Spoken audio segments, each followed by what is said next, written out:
Welcome to Deep Dive. Welcome. We're thrilled to have you here. Let's dive in and grow together.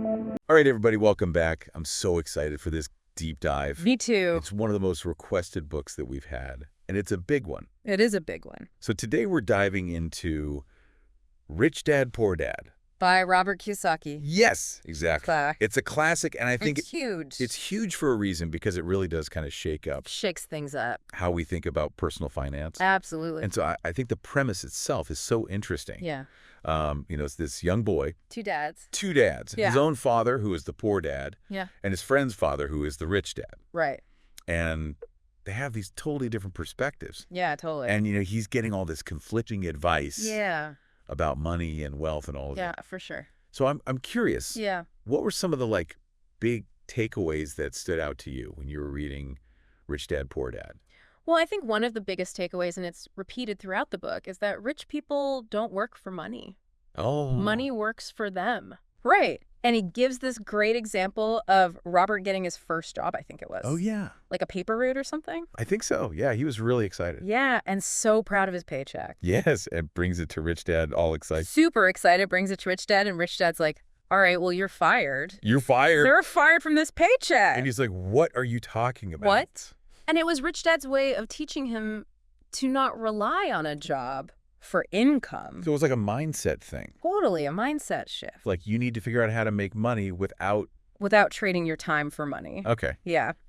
Interesting. So it's like that classic analogy of the hamster wheel, Well, the hamster wheel. I love that one. Yeah, poor dad is like, here's how to run faster on the hamster wheel, Oh, yeah. Here are better running shoes so you can just run faster and faster. Yeah, get a better job. Work harder. Work hard, yeah, exactly. Longer hours. But Rich Dad is like, buy the hamster. Buy the hamster wheel. Own the system, Yep.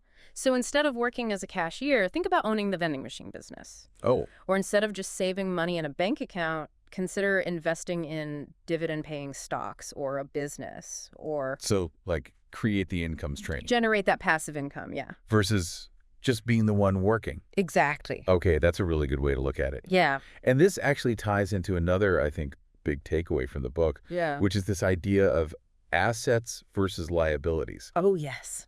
And I think this is probably the most controversial part of the book. Yeah. Because he says your house is not an asset. Right. Now, I think a lot of people would... Disagree. Yeah. Vehemently disagree. Yeah, wait a minute. I've been told my whole life. Your house is your biggest asset. It's my biggest investment.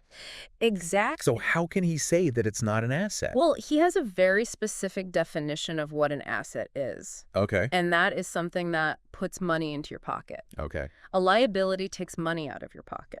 And so when you look at it from that perspective, a house, yes, over time it can appreciate in value.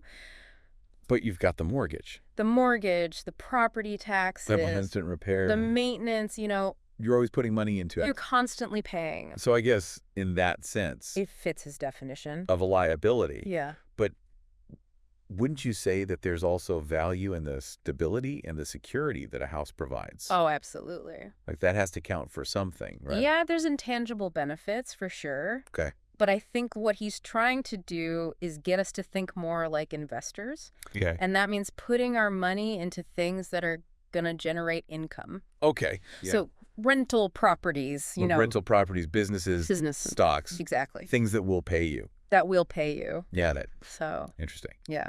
I also want to talk about this because I think it's kind of funny. Yeah. Do you remember that story in the book about the toothpaste? Oh, yes, the toothpaste. The nickel scheme. It's a nickel scheme. Where Robert and his friend... They were little entrepreneurs. Yes. Budding entrepreneurs. They were trying to get rich quick. Yeah, they were trying to melt down the toothpaste tubes to get the nickel out. Extract the nickel and then make fake nickels. Yeah, make fake nickels. It's just such a... creative. I know, it's so creative. But very misguided. Very misguided. Yeah. And illegal, obviously. Yeah.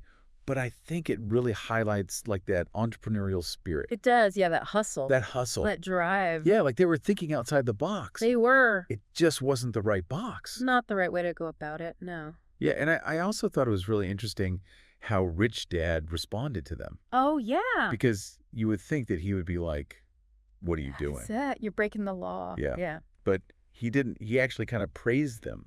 He did. for their initiative. Yeah, for their creativity. And Yeah, for their hustle. Yeah. And he basically turned it into a learning opportunity. He did. Yeah, he said, this wasn't the right way to do it. But I love that you're thinking, Thinking outside the box. thinking outside the box. That you're looking for ways to make money. To create something, to, build something. Yeah. And that you're not afraid to fail. Yeah, failure is part of the process. Exactly. You got to learn from those mistakes. Yeah. And keep going. I love that approach. That's a good one. Yeah. Like, don't crush their entrepreneurial spirit. Nurture it. Nurture it. Yeah. I like that. Yeah. Okay, so we've talked about assets versus liabilities, and we've talked about that entrepreneurial spirit. Yeah. Another big thing that Rich Dad talks about in the book is taxes. Yes. He talks about how important it is to understand the tax system You're right. and to use it to your advantage legally. Yeah, legally, of course. Legally, of course, he even compares it to a game. A game of chess versus checkers. Yes. Right? He says poor dad plays checkers. Just following the rules. Just the basic rule. Yeah. Rich Dad is playing chess. Many moves ahead, Yeah, strategically. Yeah, thinking strategically. And using the system to his advantage. Right.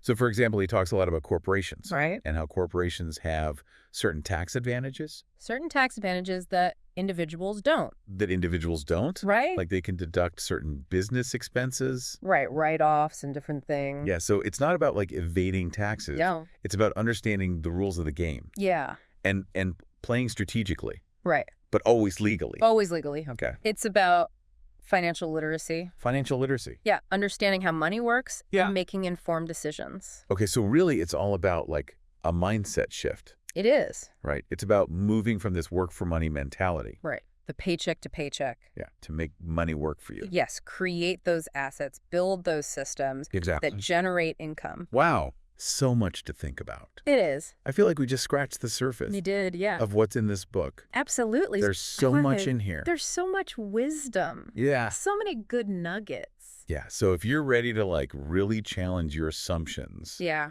about money and wealth, Yeah. I highly recommend checking out Rich Dad, Poor Dad, It's a good one. because it might just spark your own financial revolution. Absolutely.